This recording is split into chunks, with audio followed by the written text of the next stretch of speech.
All right. Well, guys, welcome to this session tonight to talk about apologetics.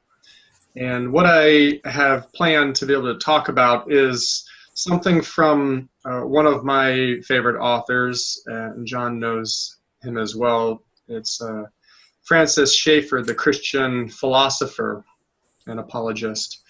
And I'm going to walk through a few things that are involved in his approach to apologetics, which he calls presuppositional apologetics.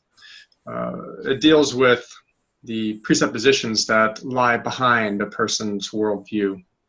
But before Schaeffer gets into talking about his approach to apologetics, I really like, he sets out one thing, and I think this is something that we all kind of maybe need to revisit now and again when it comes to like our heart and motivation behind apologetics and why we do them. He talks about it in terms of communicating to one of my kind. That's kind of his phrase.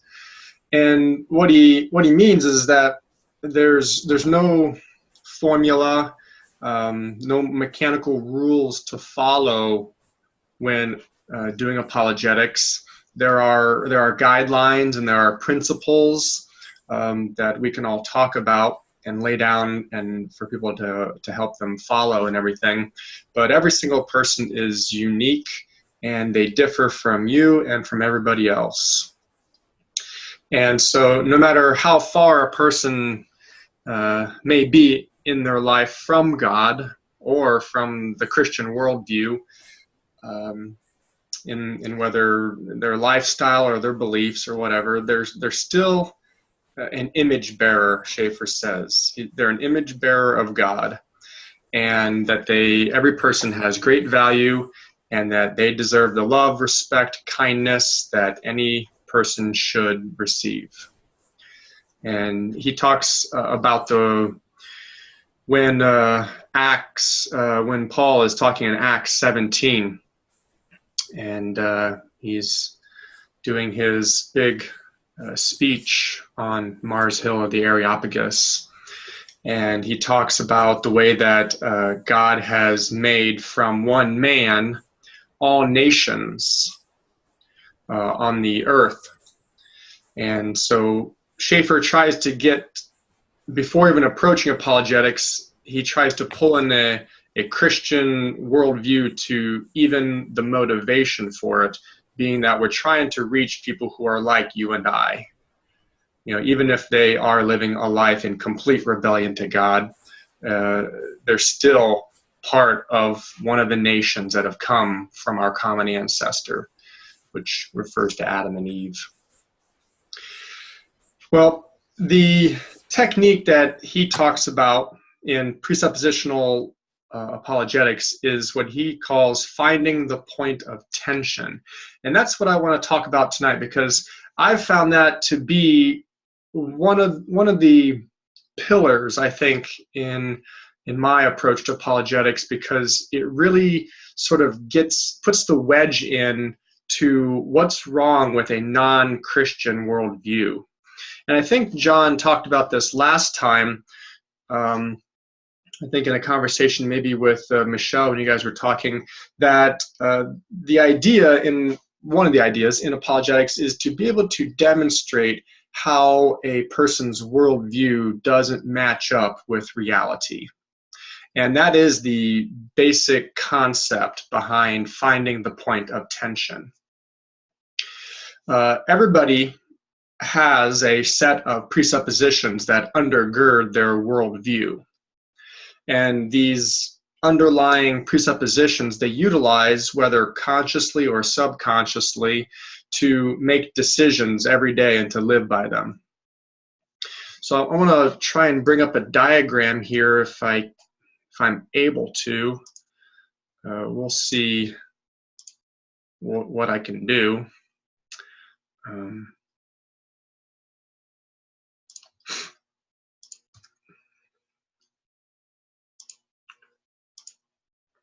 Okay.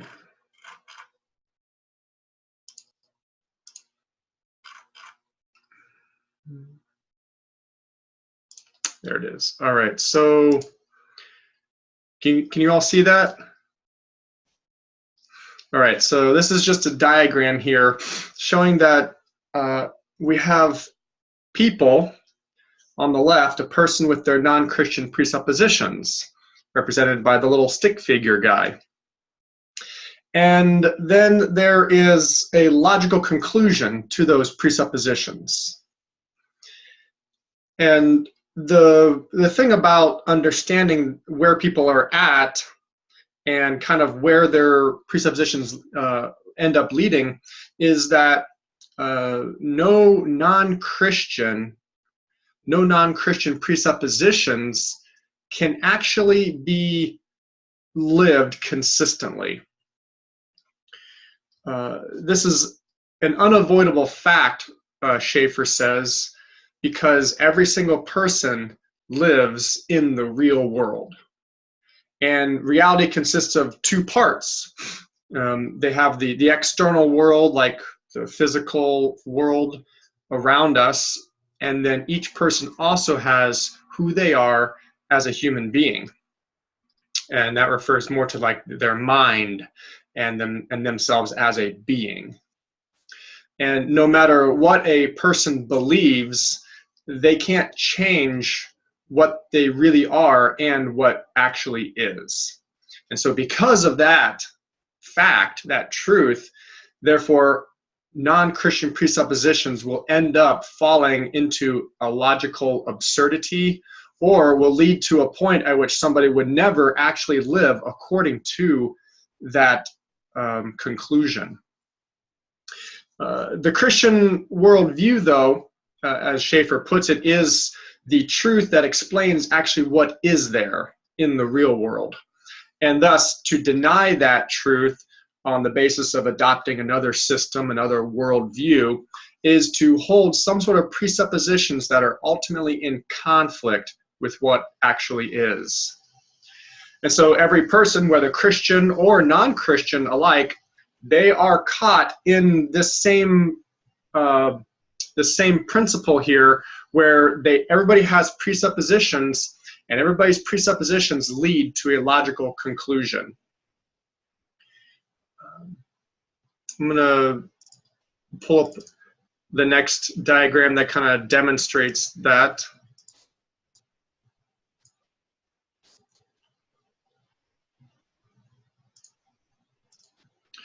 So this is where Schaeffer basically points out the existence of everybody. Everybody is in this in-between point between the real world, which consists of the external world and the person himself, and where their logical conclusions lead to. For the Christian, these two can live in harmony. But for the non-Christian, their presuppositions at one point or another break down and don't align with the real world. Non-Christian presuppositions, they simply do not fit into what God has made, including what a person is as a human being.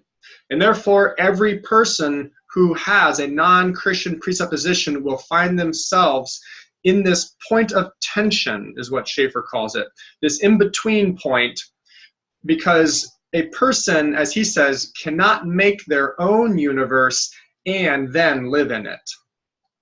It's impossible for any non-Christian to have an entirely consistent worldview in logic or in practice. Because if they lived in the real world, then they wouldn't actually be living according to their non-Christian presuppositions. And if they live entirely consistently with their non-Christian presuppositions, then they wouldn't be able to actually live in the real world. It just doesn't work. There's a quote here that I have from Francis. He says, a man may try to bury the tension, and you may have to help him find it. But somewhere there is a point of inconsistency. He must come to realize that he is in a position that he cannot pursue to its ultimate end. And so there's this tension between being consistent with presuppositions or being consistent with the real world. Excuse me. I wish we could edit that out. Every person has a basis of understanding their worldview through some presuppositions. And they know something about the real world because they exist, and they know something about themselves. So every person is somewhere along the line between the real world and their logical conclusions. And they feel a pull in these two directions, either toward their presuppositions or toward the real world. A person may let themselves swing between the two as it becomes convenient for them, according to whatever subject or whatever experience or whatever their current conversation and dialogue is concerning. And so people can feel comfortable swinging back and forth between the two, but they can't actually have both at the same time. They can't have their cake and eat it too, meaning they can't hold their presuppositions and then also be consistently living in the real world. A non-Christian person, though, usually doesn't actually consciously realize this. This is really something that sort of just goes on in the background of their mind. And down inside them, people tend to find it easy to make up some sort of story to make sense of everything. And they tend to make up a lie to try to be able to hold both of these in tension. And it's that tension that Schaeffer says is we have to identify for them. The non-Christian ultimately won't probably be able to find that point because they're too busy holding themselves in this balance. And for the non-Christian, they have come to form a sort of framework in order to be able to manipulate how they understand the world and how they hold their presuppositions in order to try to marry the two. And so that's what Schaeffer calls when they construct a roof. And so the next diagram here I'm going to show you guys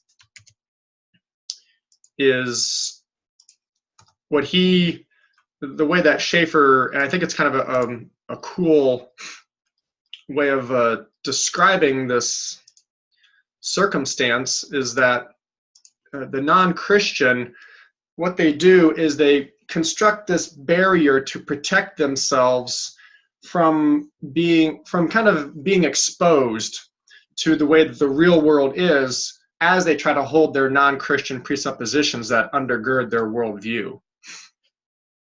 At this point of tension, the non-Christian is not in a place of actual consistency in their life, and the roof is a metaphor for the way that they build an excuse or a justification, some way to substantiate how they can actually buy into an ideology that comes from their presupposition and yet still live in the real world and not actually operate or make decisions completely consistent with their presuppositions.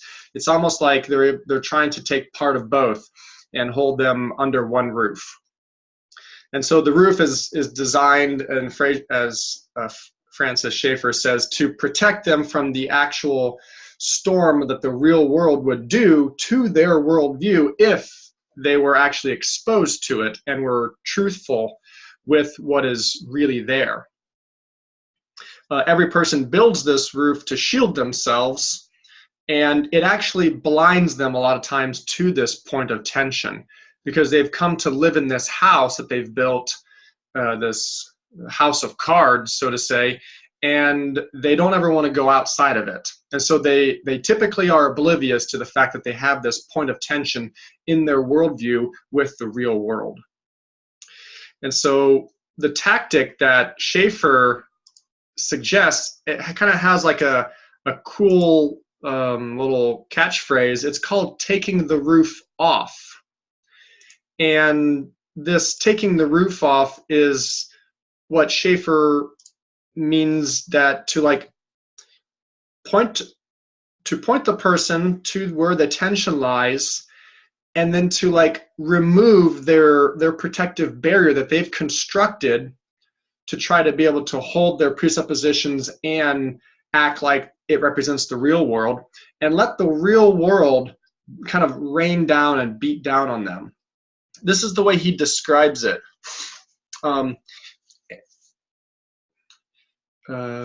Before I read this quote, I have one more thing, is that every non-Christian person is attempting to live in the real world in a genuine way. And so the roof and the house that they construct is a non-Christian's attempt to try to be genuine. You know, this isn't some trickery that they're trying to do. When I say that they're usually not conscious of it, it's that it's not some sort of malicious or seditious type of thing that they're trying to snooker other people. They're actually snookering themselves. It's a lie that they've bought into to protect them from what actually really is in reality. But this is the way that Schaeffer describes taking the roof off. And he says, the Christian lovingly must remove the shelter, the roof, and allow the truth of the external world and of what man or what human beings are to beat upon him. When the roof is off, each man must stand naked and wounded before the truth of what is. The truth that we let in first is not a dogmatic statement of the truth of the scriptures, but the truth of the external world and the truth of what man himself is. This is what shows him his need. The scriptures then show him the real nature of his lostness and the answer to it. He must come to know that his roof is a false protection from the storm of what is, that is, reality. We must allow the person to undergo this experience so that they may realize his system has no answer to the crucial questions of life.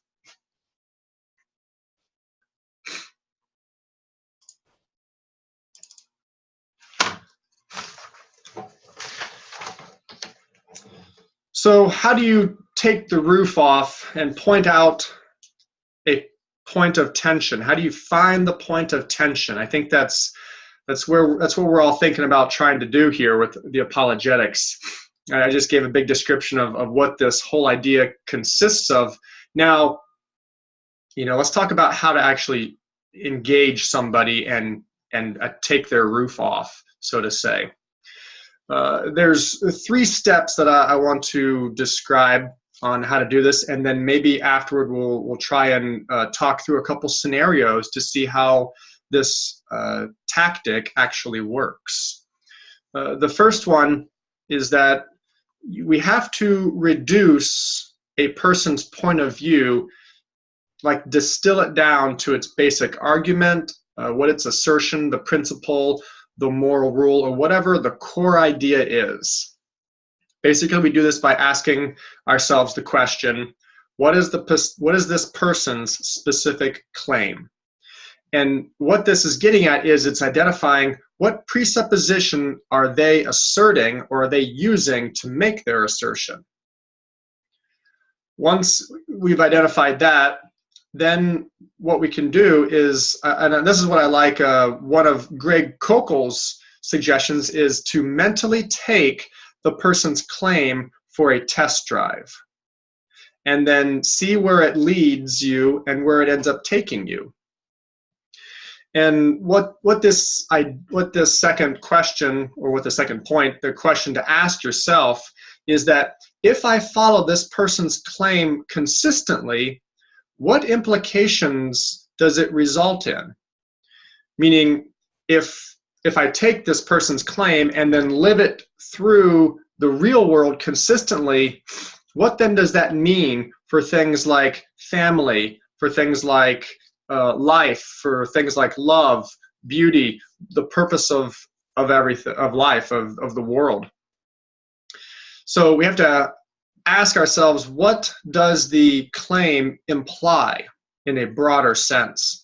And then the third one is that once we've done that, typically in a non-Christian presupposition that undergirds a claim or something like that, it will end up leading to some sort of illogical end, some sort of absurd or some sort of a conclusion of which the person themselves would probably not agree with and not actually live their life in that way.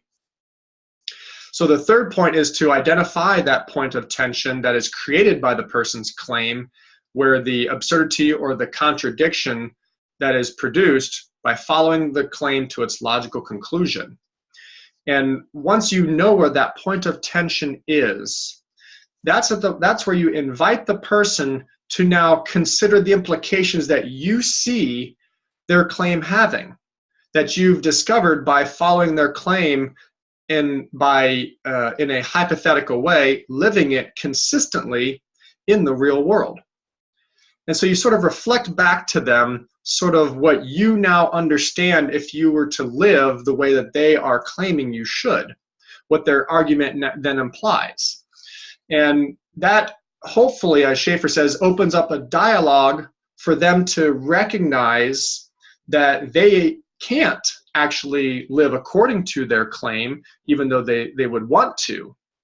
And that can usher in an opportunity to then talk about the gospel, he says, and to describe the ways that the gospel can actually be lived consistently and can explain the questions that they're trying to answer.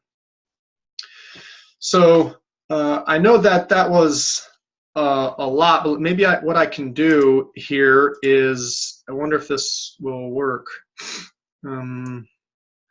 Wait, I think I can do it like this. Share my screen so that you can see. Okay, so here are the steps and the questions. And so I have a couple scenarios to talk about. And maybe, John, you can think of some as well if you have any in mind.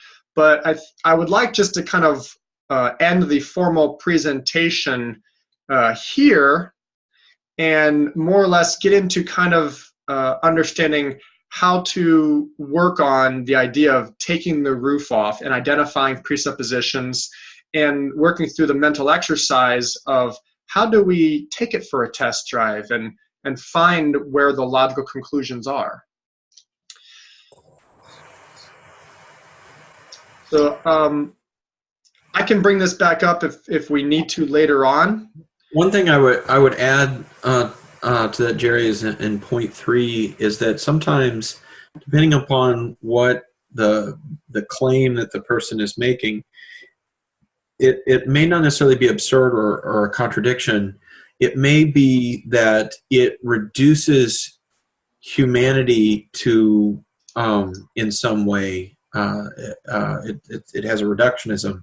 So, for example, typically, false worldviews, very frequently anyway, reduce human beings to something less than human beings. They, reduce human beings to matter or some other, essence that's less than a valuable individual person.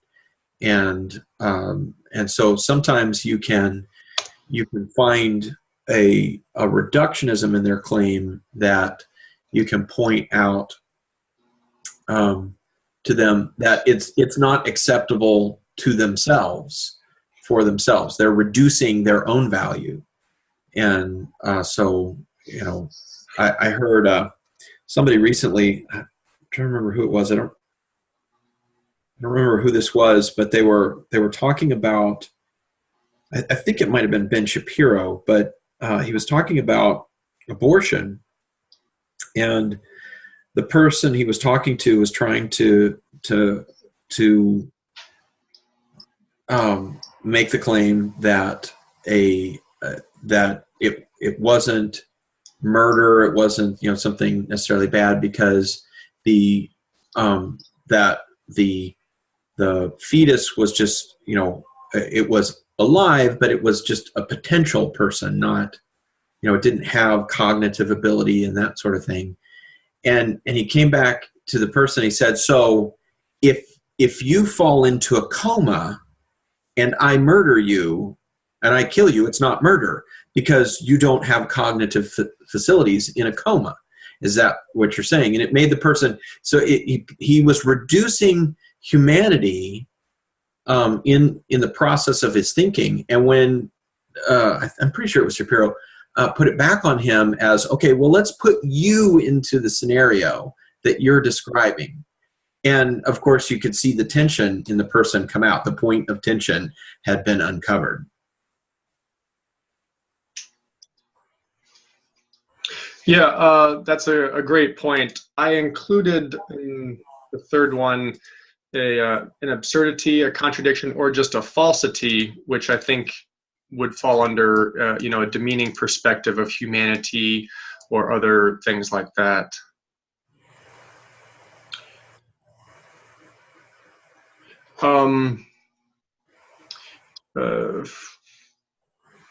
I guess to answer you, Dustin, real quick, is just we're discussing Francis Schaeffer's model of apologetics as an approach to discussing non-Christian worldviews and helping to for a person to understand where the inconsistencies lie in such a belief system.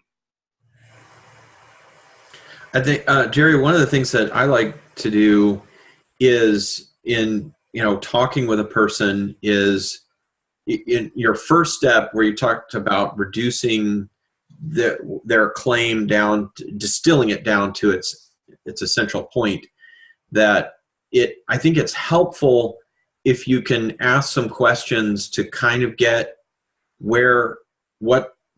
at the underlying worldview that the person has, whether they really have ever really thought clearly about it or not. There's a few key sort of things that you can do to uncover where are they coming from. So are they coming from, if you want to really distill it, there's really... You have to know where they're coming from, and you'd be brilliant if you could just discern that based upon, one statement from them. So you have to ask them questions to get to it. But where you're driving to is, are they coming from an atheistic viewpoint, a deistic viewpoint, a pantheistic viewpoint? And part of the trouble with modern people is sometimes they mix a few of those things up. They'll sort of shift between more than one. And but if you can ask a question and uncover where they're coming from, then it can be a lot easier to distill that down, because now you know what you're dealing with. Now you know where you can go. So, for example, if you can ask what a question about what they believe the nature of reality is, right? The nature of existence. So you're dealing with the question of existence and how did existence come about? Why do things exist? And depending upon their answer, what's the nature of reality? If the nature of reality is matter is all there is, then they're coming from an atheistic kind of a scientific materialism sort of viewpoint, and you can begin to take their claims down in that direction. And then versus if they have a pantheistic worldview and you ask them about the nature of reality, they're likely to say something about the universal balance, and the universe is existence and is has always existed and is self-existent. Those are things. God is the universe. The universe is God. That you're dealing with pantheistic views, and you can begin to distill in that direction. Yeah, Dustin, you can unmute yourself. I see every hand raised. Yeah, does this, does this presuppose that there is only one Christian worldview, and that if you're a Christian, you're going to possess this one worldview? Because, uh, you know, I don't know, and this is why I came in late, so I'm probably a little bit behind. You probably already stated this, but it's just kind of assuming already that the Christians possess the correct worldview, and that there's only one of them, or does that even have to be defined thoroughly before this process can begin? Well, the first part, I would say, yeah, we're saying that the Christian worldview is the correct worldview and the only true worldview that corresponds to reality. As for is there a complete unity on exactly what the Christian worldview is in its core basis? Yes, I don't know if I would go as far as to say that there's an exclusive set of exhaustive tenets of a Christian worldview. It's more or less the idea of adopting a perspective of the world and reality that is derived from the revelation that we've received from God in the scriptures and through Jesus Christ as the Messiah. So I'd probably sum it up like that. John, would you want to augment that in any way? Sure. Since we're talking about Schaeffer tonight, I would say, Dustin, that Schaeffer, Schaeffer had a view that there was one Christian worldview that you could distill down to its most basic elements, although he did include in that the idea of a triune God. But when you listen to his arguments about why that is, they're pretty flimsy. The rest of, if you take out that one piece and you look at the rest of what he qualified as the Christian worldview, it boiled down to the nature of God. Who is God, and is the God of the Bible the actual real God? And what I've taken from his works and from some of the people who have come after him, who are his students, is sort of a three-step process. The first step is to establish that theism is true, which theism basically is the idea that God exists outside of the universe and does not have a beginning, created the universe, and but, and this is important, this is because deism also believes those things. The important distinction between theism and deism is that theism believes that God is interacting with his creation, whereas deism believes that God is not interacting with his creation. And so, you establish theism first. And so I would say, in terms of your question, Dustin, that I do believe that from a Christian perspective, there is one Christian theistic worldview. And, but then when you start to, go to the next few points, which is the idea that the Bible is, that God has spoken, and he spoke through his word in the written form, through prophets, and through his son. And that Jesus is, and then the third piece is that Jesus is the Messiah, and Christianity, as laid out in the New Testament, is the how God is interacting with his creation. And then you start to get into stickiness, because then you can get into multiple views about the nature of God, the Calvinists versus Arminians and stuff like that. And you start to get a little more, the waters stop being so crystal clear as they are when you're just talking about theism. Yeah, I was just wondering, and I'm not trying to throw a wrench into this. I mean, if we're suggesting apologetics, then obviously we would want to make sure that the models that we're suggesting are airtight. And so I was just wondering, even among Christians, we can't even agree on what a Christian worldview is. I mean, we're teaching Francis Schaeffer, and we disagree with one of his fundamental tenets, being the nature of God himself.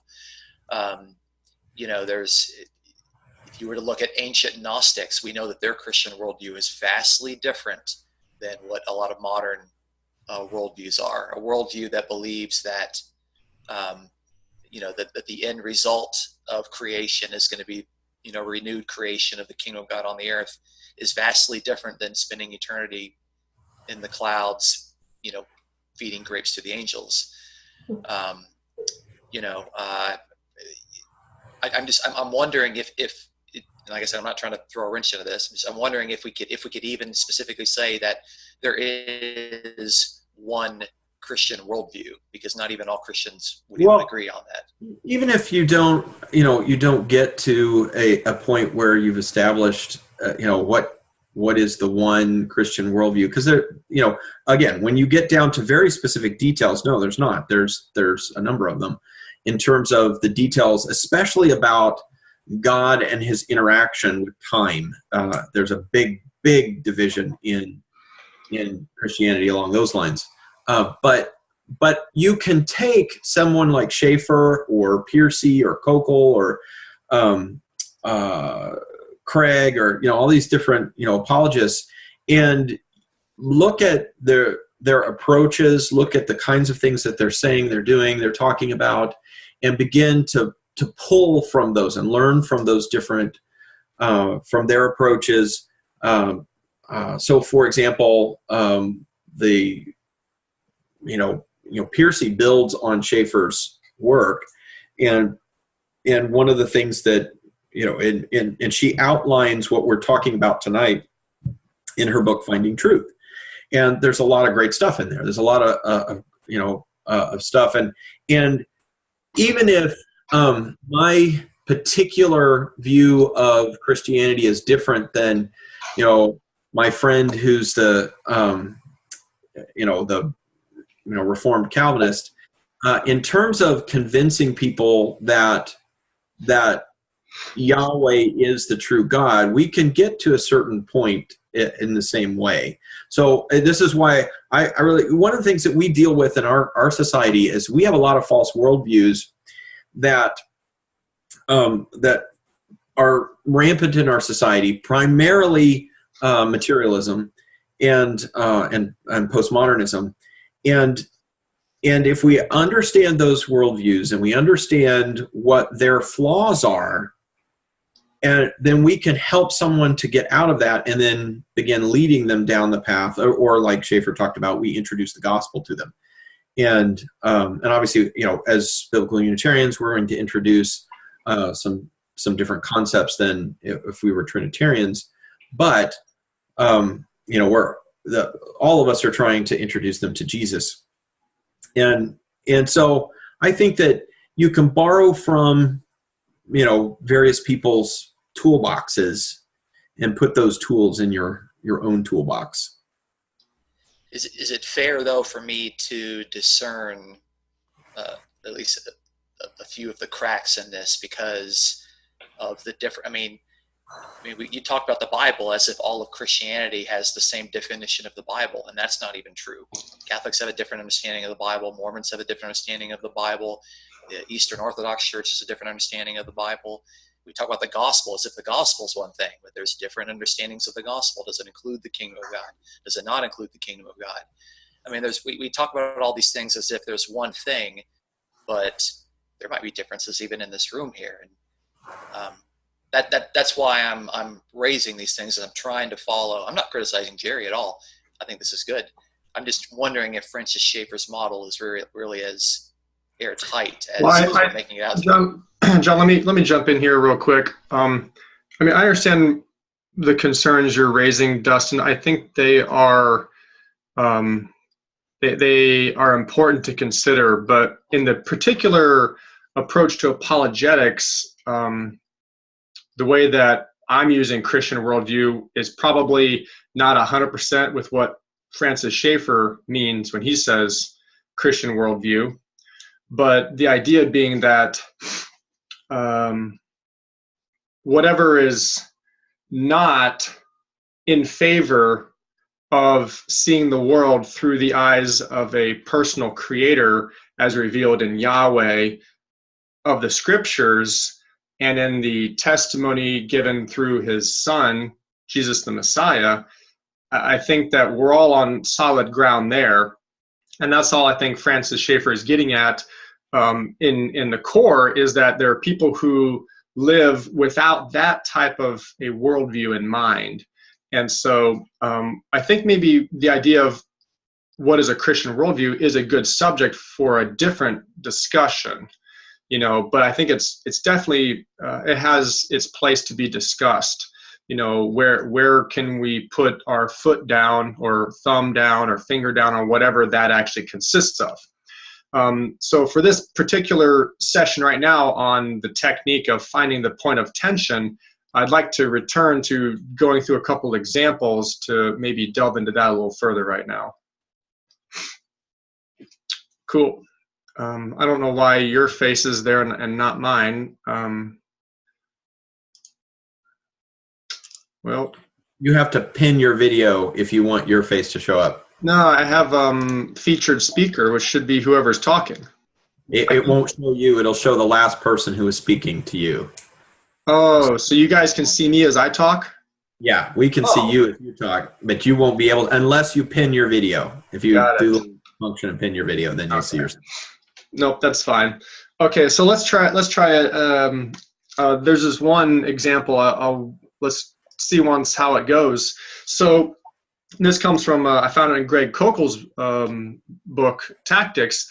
He talks about this time when Mother Teresa objected to the governor of California that they were to not pass a sentence of capital punishment on a double murderer, and saying that Jesus would forgive him. And so what is argued from this is that if Jesus would forgive criminals, then it's wrong to issue punishment to them. So that's the claim. Can anybody identify a presupposition that undergirds that claim?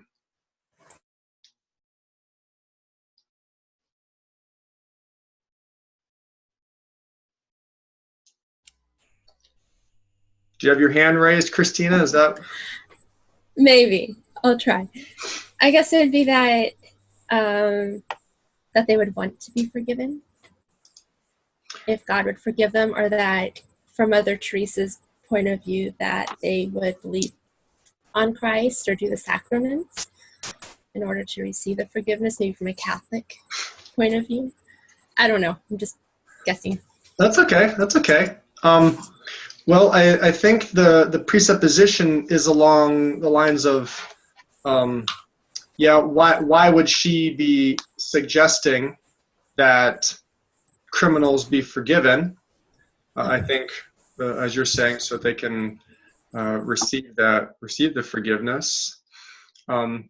But then next, maybe consider, is there a presupposition of wanting to have her desire be upheld by the government?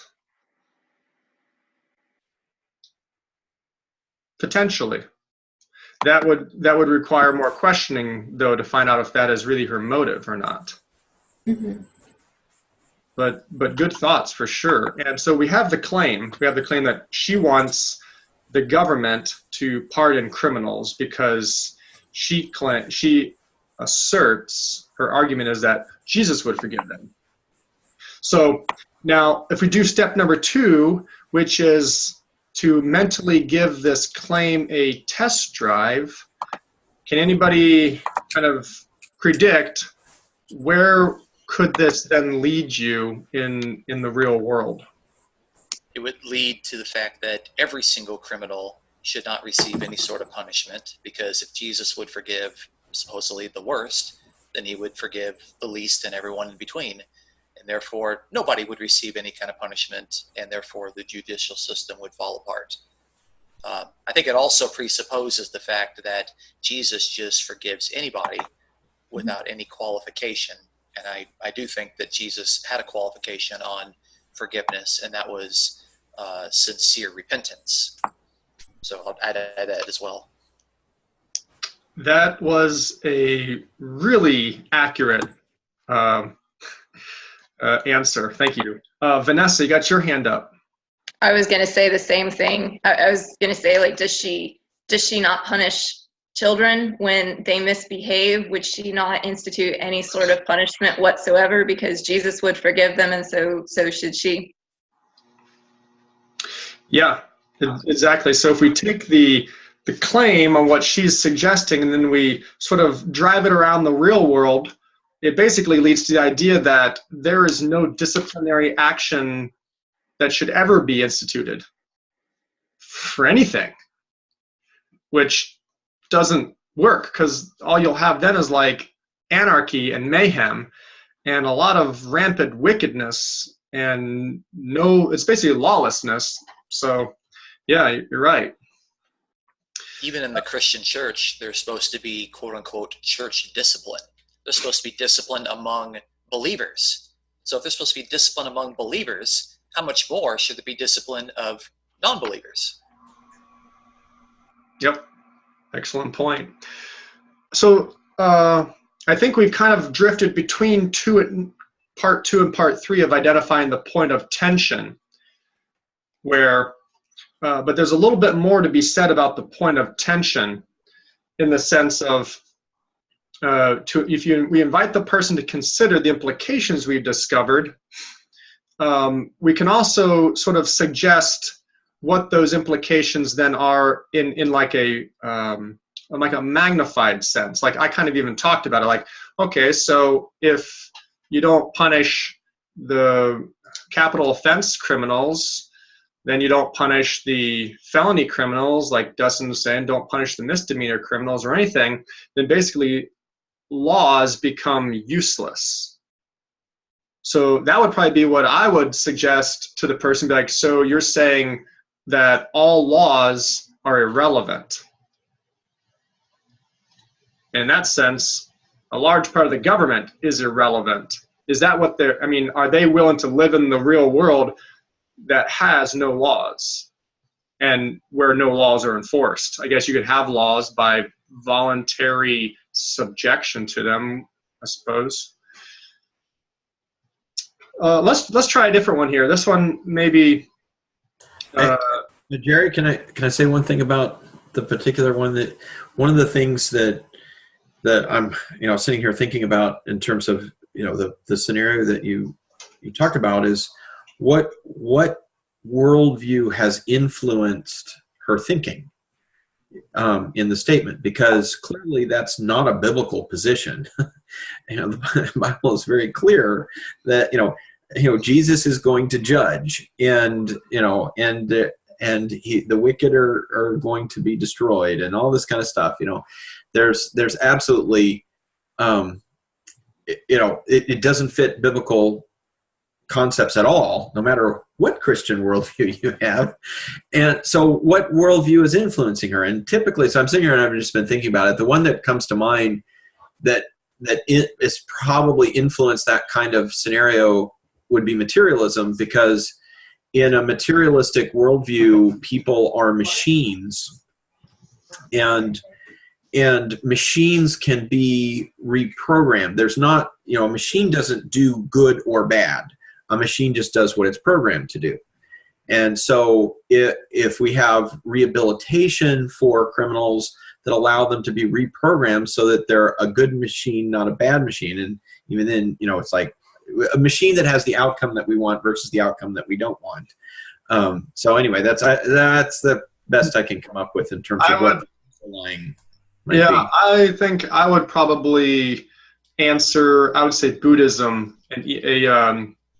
And she spent a lot of time in Calcutta, but I would say Buddhism is probably a very influential worldview maybe at play here. Who was it? I thought you were just hypothetical. Mother Teresa. Oh, it was Mother Teresa. I missed that. Okay. Yeah, and I guess I'd want to fact check this, but I guess she actually argued with the governor of California against carrying out a sentence against a double murderer. for capital punishment. I think, though, if she is arguing that Jesus would do this, I think Mother Teresa would, and this brings back my point from earlier, I think she would probably say that she is operating under a Christian worldview. That's what she would say. Now, we would disagree with that, but what that does is it tells us that we already have herself, being a proclaimed Christian, possessing a worldview that we as Christians disagree with, therefore pointing out that there really isn't a single Christian worldview, which I think. Well, I would say,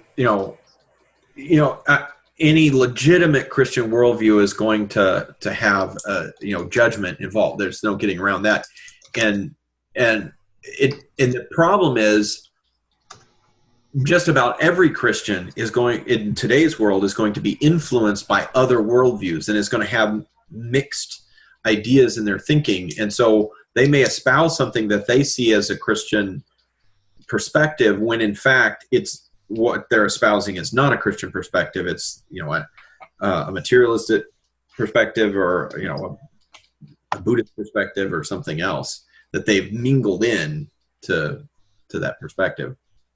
Yeah, I think this is a little bit of a side. We don't have to get into it, but I think that's kind of exactly the waters where you have a Christian that mixes worldviews, like theistic evolution, things like that, where they're trying to take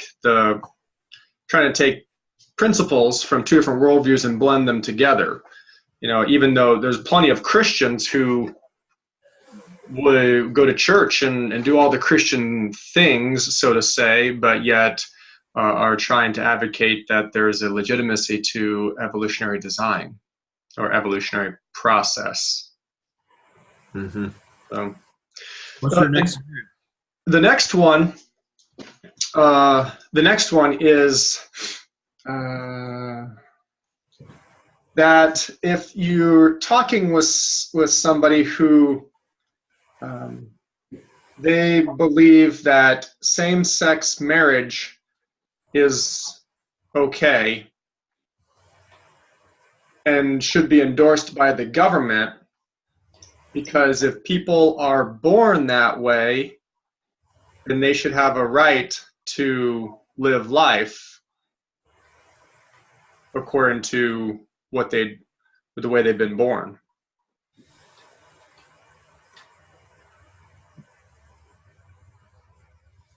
Does anybody have? Can anybody kind of distill down maybe?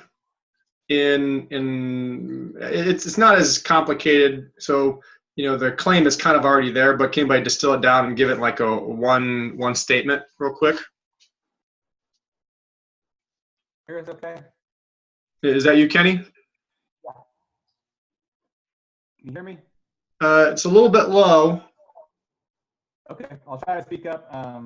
So it sounds like the claim is that if people are born a specific way, then there is no reason that we could say that behavior is wrong, because basically they can't help it because they were born in a specific circumstance that doesn't allow them to choose otherwise.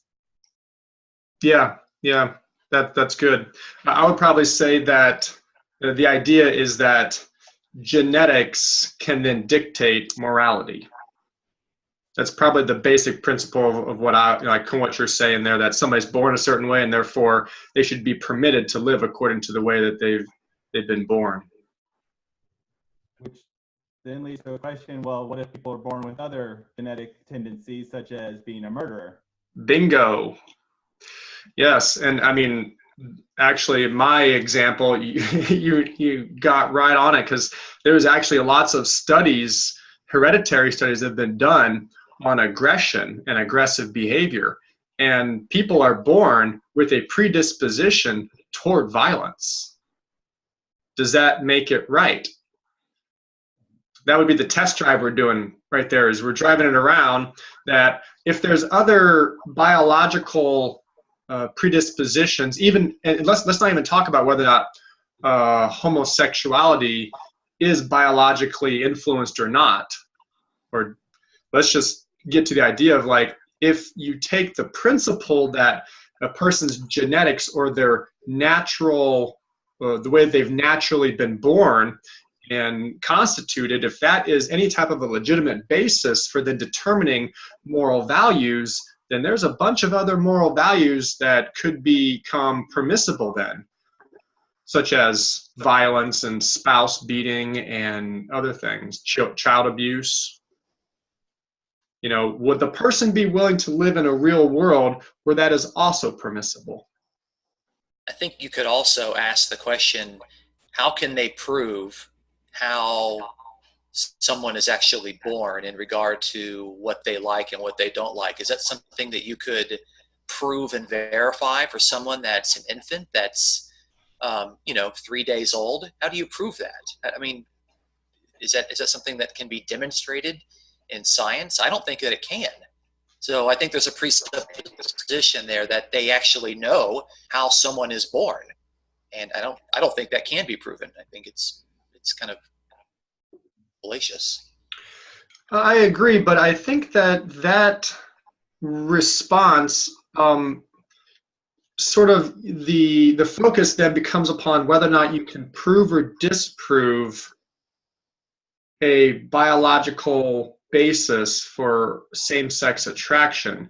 And I think that then will become like more of an argument on popular science and things like that. Whereas if we would just stay to kind of like taking the presupposition that they have to its logical conclusion, they wouldn't agree with it.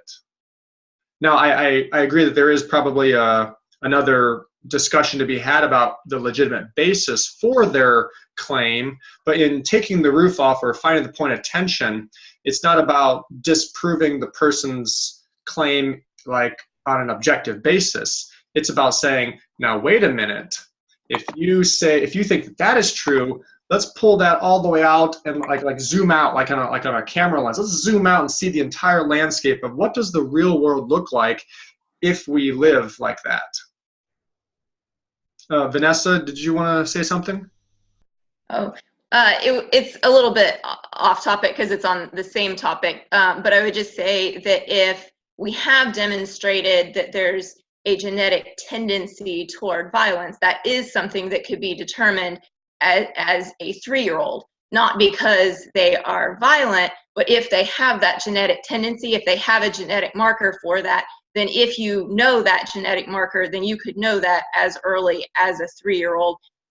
So the question then would just be, if it is so, then maybe science hasn't advanced enough to find it. But if it is genetically so, then it would be so from birth and even before.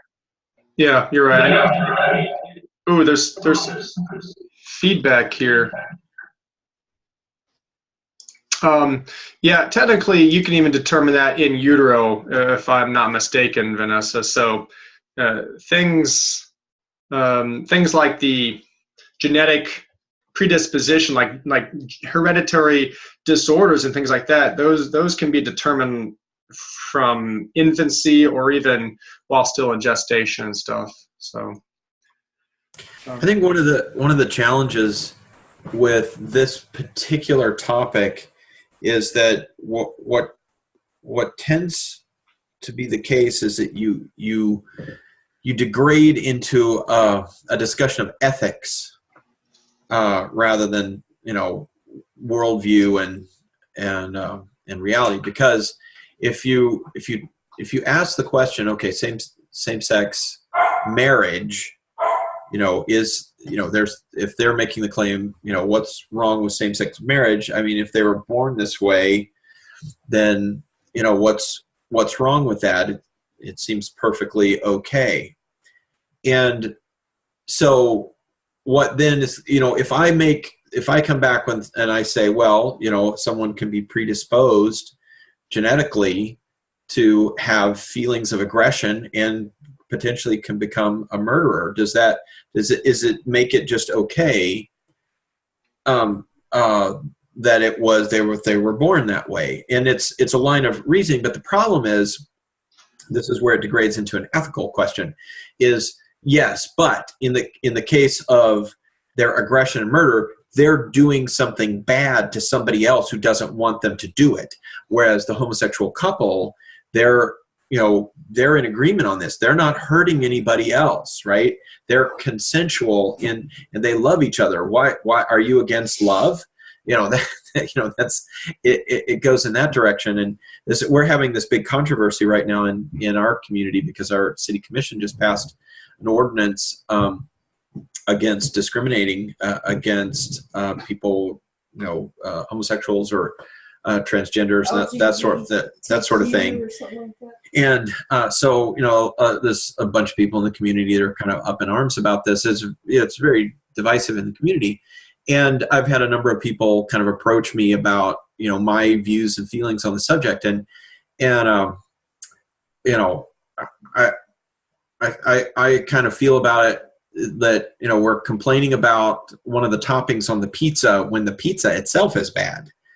And that you can't really have a fruitful discussion about something like that with same-sex marriage without going deeper into underlying presuppositions that in other words, I think if you go to a deeper level to have a discussion about issues that are more core, the discussion about same-sex marriage becomes irrelevant. So, for example, if you, and I'm not suggesting this is a tactic, but if you go to if you take it to a discussion of is homosexuality a mental illness? And it certainly has the appearance of being that, right? We look at what is a mental illness. It's a deviation from mental normality, right? Well, clearly, homosexuality is a deviation from mental normality. And it used to be classified as a mental illness until political pressures took it out of being a mental illness. Well, if we were discussing homosexuality as a mental illness, we would never get into a discussion about same-sex marriage, right? Because if it is a mental illness, we're not going to say, well, we should be supporting same-sex marriage. We would be talking about how do we treat this mental illness. And so you can see by that, again, that by going to a more basic level of what's underlying that, transgenderism, for instance, you have underlying transgenderism, the idea that the way in which you feel and your biology are bifurcated. They're completely separate, and both are legitimate. And as opposed to a view that it's your biology is reality and your feelings can be wrong. So anyway, just some thoughts. Yeah, I think that whenever the discussion gets on things that are not just theistic versus atheistic, typically it always comes down to a moral argument on what is right and what is wrong and who says and how. I mean, there's so many debates, even in Christian circles, over these type of matters, that I think you're right, John. You're not going. The idea is that the tactic or the method, the apologetic approach of pointing or finding the point of tension is only a starting point. It's only to just kind of like a little prick on the skin, just I think when you were talking about earlier about Ben Shapiro using a kind of like a rebuttal to get his interlocutor, his debater, or whatever, to think, it's just a way to sort of almost just begin to open up other ways of discussing the topic rather than just being he said, she said, I said, you said, and things like that. So the steps for taking the roof off aren't going to lead to some ironclad done deal. You just basically the next thing you do is just, speak Jesus to them. Probably the discussion is going to be a lot more developed and everything, but the method of taking the roof off it just helps to begin to look at, okay, they have this idea and they think this idea is right. We pull that idea all the way to its logical conclusion. And then we look around and see once, what kind of a world would that produce? And then we wonder, can other things relate to it that would cause the world to be aberrant, or to be like not right, or a world that we wouldn't want to live in, or for a matter of fact, just a world that does not reflect reality, period. Like there's a mismatch. And that's where the incongruities come that Schaeffer talks about, the inconsistencies. So there is one more example I had. This one comes from the Bible. Let's see here. So in Matthew chapter 12, Jesus is talking with the Pharisees, and the Pharisees give him this argument. This man, Jesus, casts out demons only by Beelzebul, the ruler of the demons. So let's stop there for a second. This is basically just a claim in and of itself. Flat out assertion that Jesus is, well, the context is that Jesus cast out a devil spirit, an unclean spirit previously. They're basically just saying this is how he does it, by Beelzebul, the ruler of the demons. So what could we do, without reading on and finding out how Jesus takes it for a test drive himself, which many of you probably know the record already, I suppose, but can someone maybe summarize what would a test drive on this type of logic, where would it go? Well, I think there is a presupposition, and I think this is important, that they admit that the miracle that had taken place legitimately happened. They're not saying, well, it's fake, or that it didn't happen, or this is smoke and mirrors. They're not. They can't deny that a miracle took place. So what they're kind of saying is, well, God, the true God, couldn't have influenced or empowered Jesus to do this miracle. Other persons have the ability or the power to empower human beings to do miracles. Who is one that would seem to be opposed to God, who in the past has empowered people to do deceiving and false miracles? Well, that's the devil, or here the ruler of the demons, Beelzebul. And so therefore, if God couldn't have done it, and the miracle is legitimate, then therefore this other empowering entity must have done it. Yeah, but let's just move back real quick to the beginning of what you said, because that is kind of like when we're trying to boil things down, think about, okay, we might need to fill in a little bit of the context, but the idea is that they're not denying the event. Right. They're denying the empowerment on how Jesus performed it. And what they're denying is they're denying a legitimacy of Jesus's divine authority.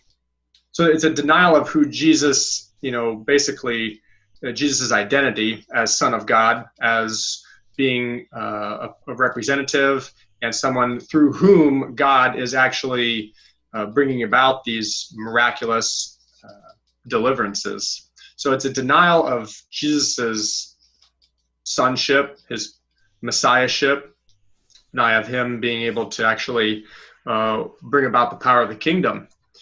So I think you're exactly right there, Dustin. That's a good point to bring that up. So how does Jesus respond? I'll read on here. So Jesus, kind of knowing where they're getting at with this whole thing, he says, and knowing their thoughts, Jesus said to them, any kingdom divided against itself is laid waste, and any city or house divided against itself shall not stand. And if Satan casts out Satan, he's divided against himself. How then shall his kingdom stand? So Jesus' test drive of this, so to say, concept that he is doing this through the power of the ruler of the demons, he's like, well, if that's the case, then how does this make sense? The logical conclusion is that a kingdom that is the ruler is trying to cast out its own subjects, that doesn't work.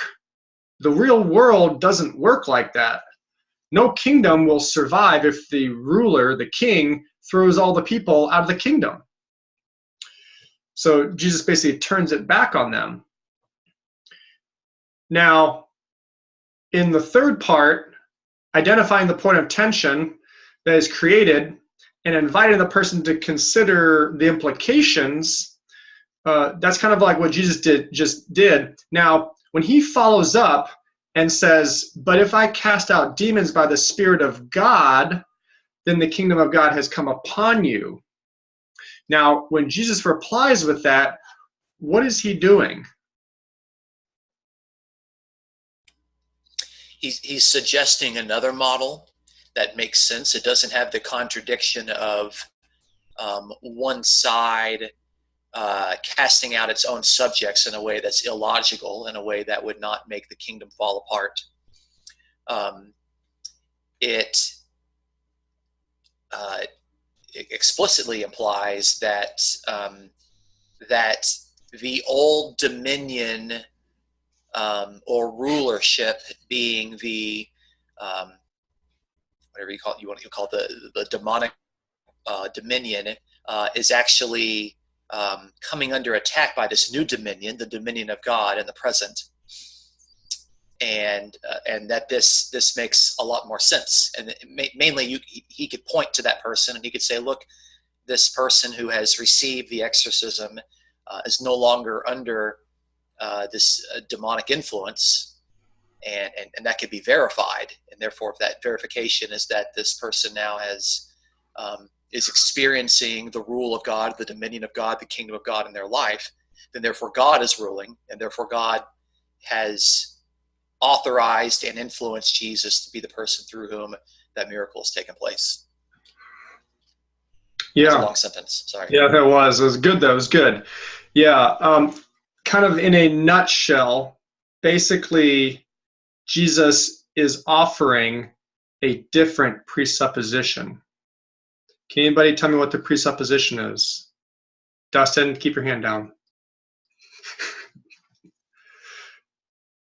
Anybody know the presupposition? It's like it's in a conditional statement that Jesus makes.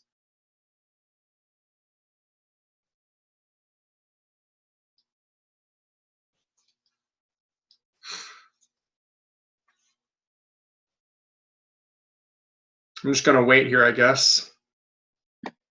Kind of tired of answering my own questions. Vanessa, are you getting ready to speak? I'm not sure. I'm not sure it's a presupposition, but I mean, he's, if something supernatural happened, then a supernatural power must be behind it. If it's not Satan, then that does leave you with God. But that's a presupposition. Yeah, that's right. But he actually, Jesus actually gives them that. Like, he doesn't leave that to just an implication. Like, well, if it's not the devil, then it must be God. He actually offers, but if I cast out demons by the Spirit of God, he's offering a different basis. Like, as Dustin said, he's offering a different model. So if it can't be Satan and Satan, well, it could just be maybe Jesus himself, but he offers a different presupposition. Like you said, the other one, it must be God. So he's like, but if I do this by the Spirit of God, consider that as the presupposition. And then he gives the implication for that. And Dustin did a great job explaining that it's actually a reversal of his former conclusion that, well, if he does it by the power of the rule of the devils, the rule of the demons, then that kingdom is just going to collapse. But if it's by the Spirit of God, then that kingdom, it will stand, and you are seeing that kingdom, the power of that kingdom actually in action, like in reality. So does that make sense? Yeah, so I think you had it right. That's great. John, I've kind of run out of examples, so if you got one that you want to bring up, otherwise I'd like to field any questions. Well, why don't we see if there's questions? Maybe go around Questions about around the room. yeah, taking the roof off and the approach of Francis Schaeffer to presuppositional apologetics. I think in the last example, what's interesting there is that you actually have two religious approaches, both of which would identify Yahweh as the true God, which is very interesting. So it's just interesting to see that. That's not, I mean, yeah, you would technically call that a non-Christian view in a very specific way. But there's a lot, I think there's a lot of other implications that are involved there, which are very interesting. First of all, is that there is a devil who has the ability to influence or to do miracles, and Jesus doesn't deny that. There's also the understanding that there are demons that, I'm just going to say demonize people, unless I can think of a better word, and Jesus doesn't deny that either. That's a presupposition that both parties share, and I think that's an important corollary to reading that particular account, in that and also that miracles can take place. They all, both parties agree on that. So it just goes to show that that you can use religious arguments in this, and I actually think taking the roof off is a strategy that could be used even in interpersonal Christian dialogue about differences of worldview, differences of doctrine, differences of belief, differences of Christian practice. Because, you know, let's face it, it's really anachronistic to talk about Christianity as if it's a single thing. That's just not true. There's a variety of Christian perspectives that are out there. So give some legit. I think that last example demonstrates that this particular model can be used in religious dialogue and not just non-Christian conversations. Yeah. I think Vanessa was going to say something. She looked like she was. If I could take us back for just a moment to the topic of the there being different Christian worldviews. You know, it's a little bit off topic, but we have talked about apologetics in the form of tiers, kind of, you know, the basis of, you know, trying to get somebody to accept that there's a God, you know, to go from naturalism or some sort of pantheism to theism. And then within theism, there's multiple layers, because there's Islam, and there's you know, there's the Judeo-Christian worldview, and there are different religions within theism.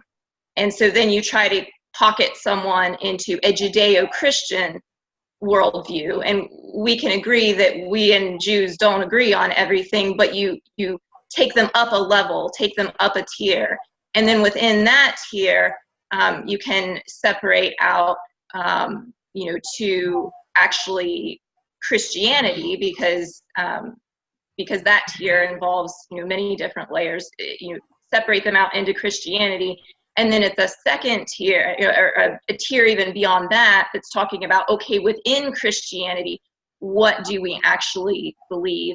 And I wonder if some of the argument is that we're actually operating down a tier. We're not actually at this point trying to convince people to believe our particular brand of Christianity, as much as we're trying to take them down a path where we're trying to bring them up different levels. So, we're just drawing them along, and we're not actually operating on, do we agree with Francis Schaeffer or not, so much as on the points on which we do agree with Francis Schaeffer. Like, we're just trying to get them at this point to believe a Judeo-Christian worldview for most of our apologetics so far.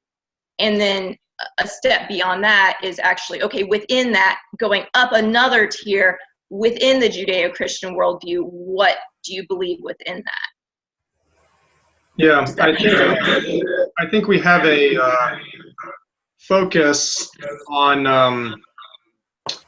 the idea of, in our apologetics, an evangelistic based apologetic approach where we typically pray that in our discussions and in approaching this topic that the Lord will better equip us to reach the lost.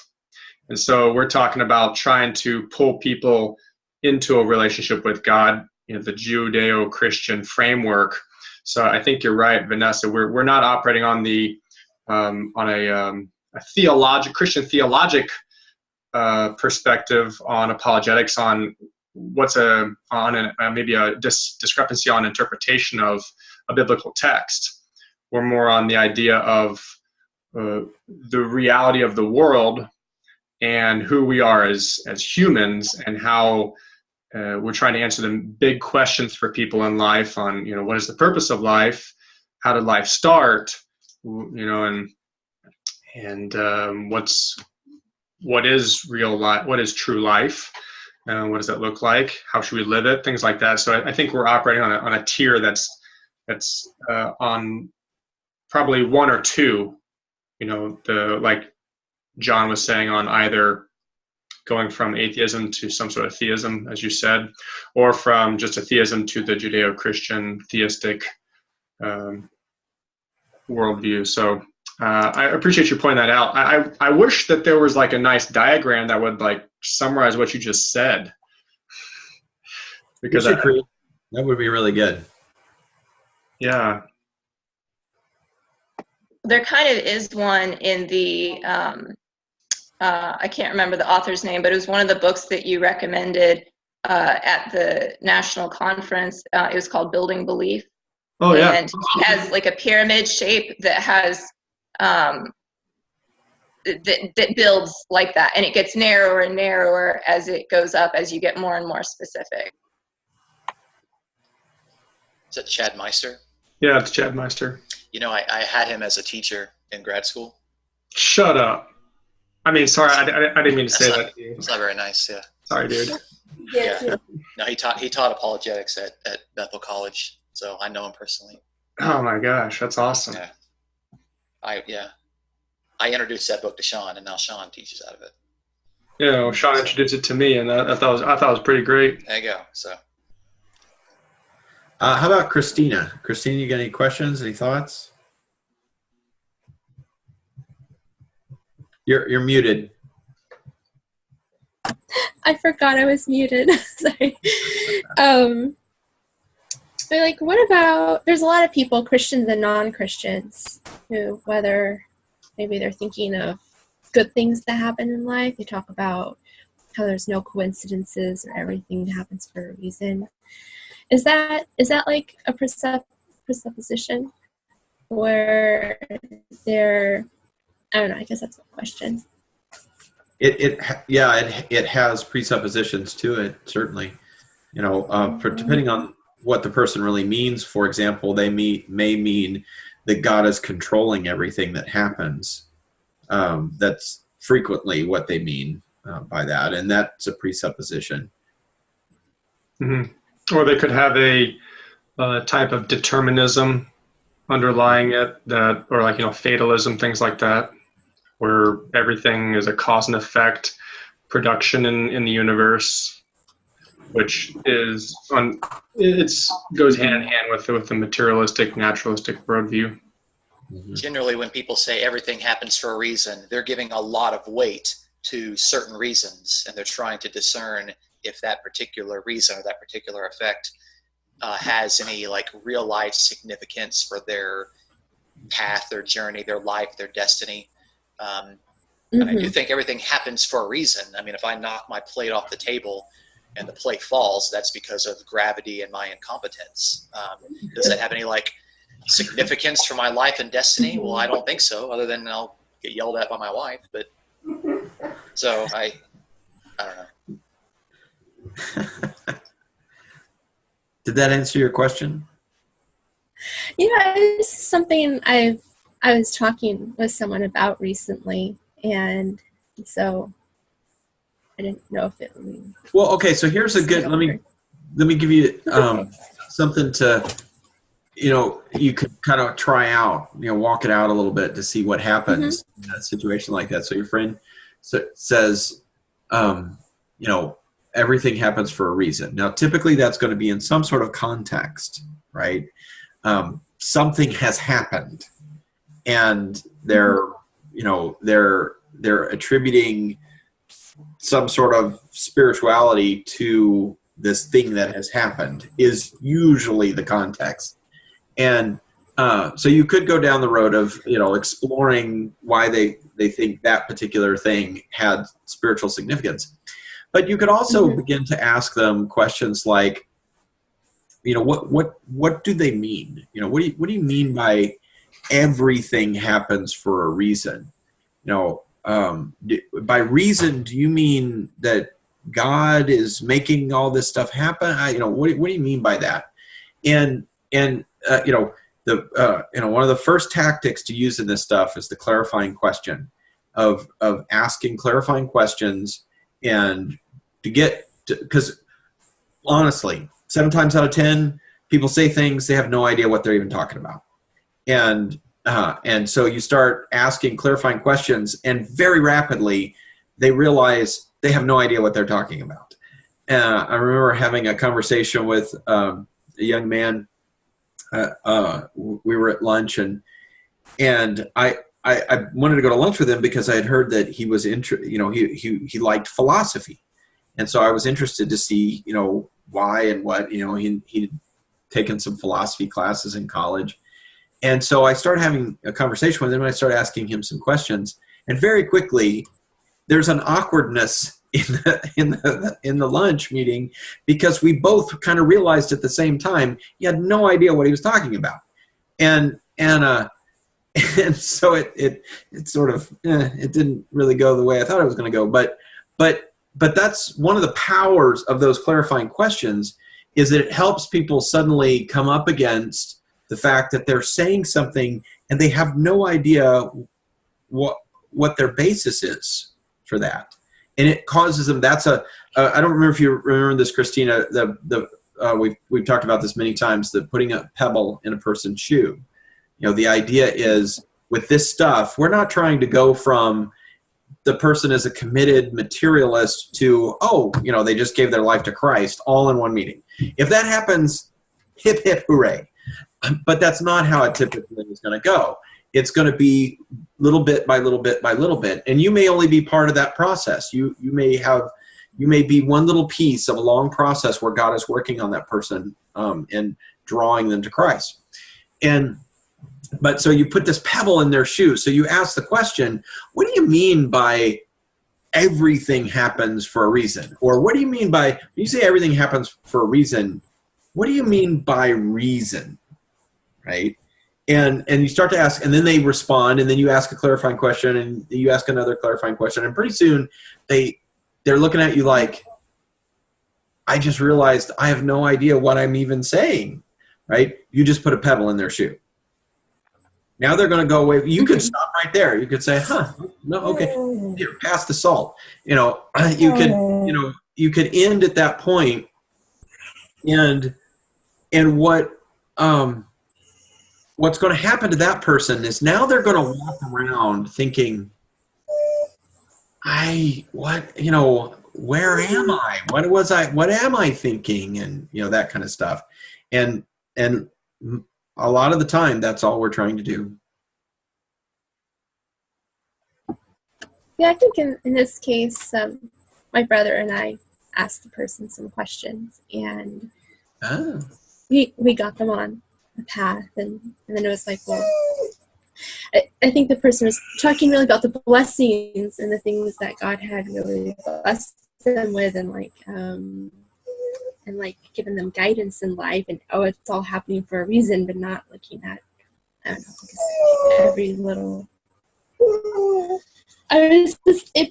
It made me think of it with a third part about identify, the tension, where actually the second part, I'm sorry, I'm looking at my notes, about applying it to the broader sense, and then is it, I don't know, I guess if you are driving and you get up to a stop sign, or the first car there, is that a really great, I mean, of course there's a reason because of traffic and stuff, but I'm not expressing myself. I have a mind, so I'm sorry. I'm not expressing myself very clearly. So, That's okay. That's really good, Christina. I think that John's right, though. It's really hard to take a presupposition for a test drive, so to say, without actually really understanding what it is. And a statement like everything happens for a reason is super vague and undefined. And so your best approach is to go with a clarifying question or several to sort of flush out what they have in their mind that is then generating that type of a thought for them, that type of a claim. Because it's only when you understand that why they are saying that, because just saying everything happens for a reason, you don't know, you don't have a context for knowing, like John said, what are the reasons and what is happening. I mean, that's a good question. What happened? So you have to kind of find out all that before you can then take their presuppositions and be like, that's the way you think about the world. Okay, well, and then you can do step two and just be like, where does that lead me if I kind of adopt that for a minute and would take that around the corner, and find out what the world looks like with that in mind. Yeah, that's what we ended up doing. So it all worked out. The 3 steps, that's what it reminded me about. It was just within a week. So it was a recent discussion. So. I'm glad you got to have that discussion. That's great. Welcome, Michelle. Good to see you. We're kind of just wrapping up here with some questions about a particular method for doing apologetics that I talked about this time. Sorry I'm late. I forgot about it. I didn't have it on my calendar. No, that's okay. I just wanted to know if there's anything you wanted to say or if there's any input you wanted to give. Yeah, having heard the rest of the session, I wouldn't expect to be able to ask a relevant question. Sure, I understand. Just wanted to give you the opportunity. Kenny and Laura, you guys got anything?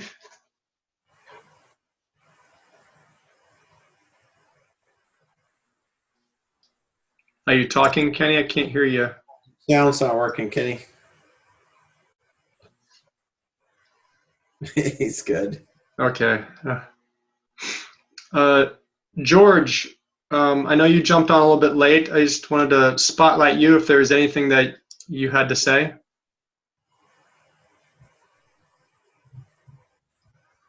Okay, cool. Dustin, was there anything left out that you wanted to remark on? No, great job. I appreciate it. Thanks. Hey, John, one last thing I had was I made a list. Let me see if I can find it real quick. So some of you weren't at the previous, I wasn't at the previous apologetics, but I watched it.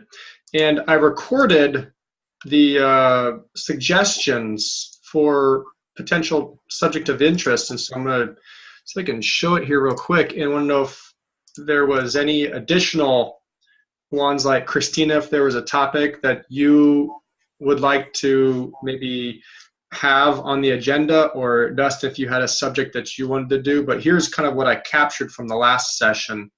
Laura, you asked about the historicity of the Bible. Michelle, you talked about like reading the climate with people. The climate meaning the climate between two people in a conversation, how to dialogue with difficult people. John Sant talked about maybe wanting to know more about humanism or rationalism. Vanessa, you talked about maybe looking at contradictions in the Bible or arguments against the validity of the Bible. And Kenny, you mentioned apologetic practice sessions that you thought would be helpful. So that's kind of what I captured. Did you have anything, maybe Christina, that you would want to add to this list?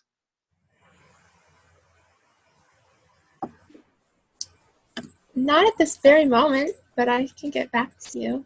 Yeah, think about it. We're just kind Yeah, of. I'll think about it. Christina, are you on our Facebook Messenger group? I don't remember if you are or not. No, I'm not. You're not? Okay. Would you like to be? I could be. I don't do a whole lot on Facebook, but this is on the Messenger part. This is just the Messenger part, and it's just a group for this Sure. apologetics training. And so if, for example, what you can do is if you think of something later, you just post it into that group. Hey, I had a subject that I wanted to add to the list, and put it in there. Sometimes people have discussions about things, or just reminders about when the next session is going to be, that sort of thing. How do I do that? You and I need to become friends on Facebook first, and then Okay. So I'll send you a Facebook request, and then assuming that you want to be my friend, then I'll add you to the group. Okay, thank you. George, was there a subject that maybe we could add to the list that you'd be interested in discussing sometime?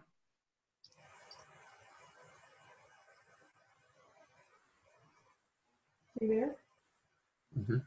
He's probably typing. Yeah. Okay. Well, if something does, don't hesitate to contact us and let us know. And Dustin, you go. Yeah, I think something I've noticed with a lot of people is that, Christians that have grown up as Christians, they grew up going to church and stuff. They were just kind of told, the Bible is true, and therefore the Bible is the authority for your life. And then once they get to kind of thinking adults, are saying, well, how do I know this is true? Because you can't just go to someone, a non-believer, and say, well, you just need to believe in the Bible and God wrote the Bible. That's not a convincing argument to most people. You've got to have some evidence for that. And so I think maybe a topic, I would mind even participating in some of this regarding how we can derive authority from the Bible that's not like superficial arguments like, well, you just got to believe that the Bible is true. Are there convincing reasons why we should draw authority from the Bible? Because really, you have to, that has to be proven. That has to be proven to people. And to just sit there and say, well, the Bible is true because 2 Timothy 3:16 says that the scriptures, are God-breathed, is a circular argument. That doesn't work for a lot of people. And quite frankly, I don't think it's a very good argument anyway. I think a lot of Christians need to be need to be assured that the Bible is authoritative for their life. Anyway, so am I making sense as to? I think that's an important aspect. Authority, the authority of Scripture, because if we start using Bible verses in our apologetics, and people will come back and say, well, why do you listen to that book? Or why do you take that book seriously, or obey it, or things like that. I think the authority of Scripture needs to be kind of a believer needs to kind of know why they're giving authority to the Scriptures and letting them dictate or inform their decision-making processes and things like that in their life choices and stuff. So I like it. Can I add it to the list? Please. Okay. All right, I think that's everybody.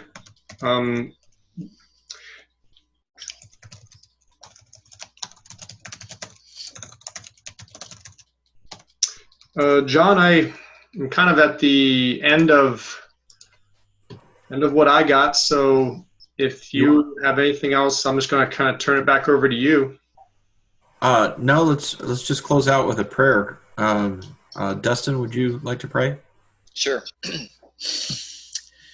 Heavenly Father, we praise you and honor you as the true God, the creator of the heavens and the earth.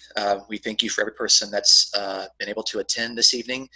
We ask that you open their minds and their hearts to receive what was taught, to have the courage and the boldness to talk to other people about the truths that you've revealed to us.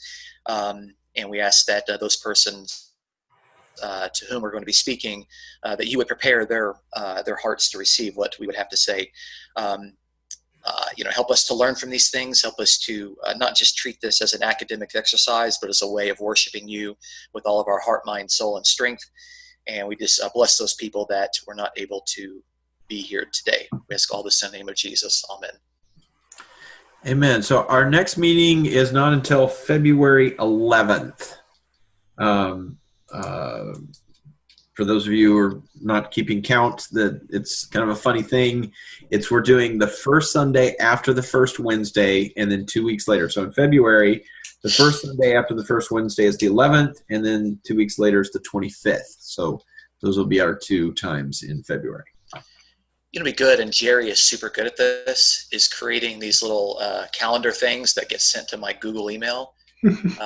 Jerry is great at those things, because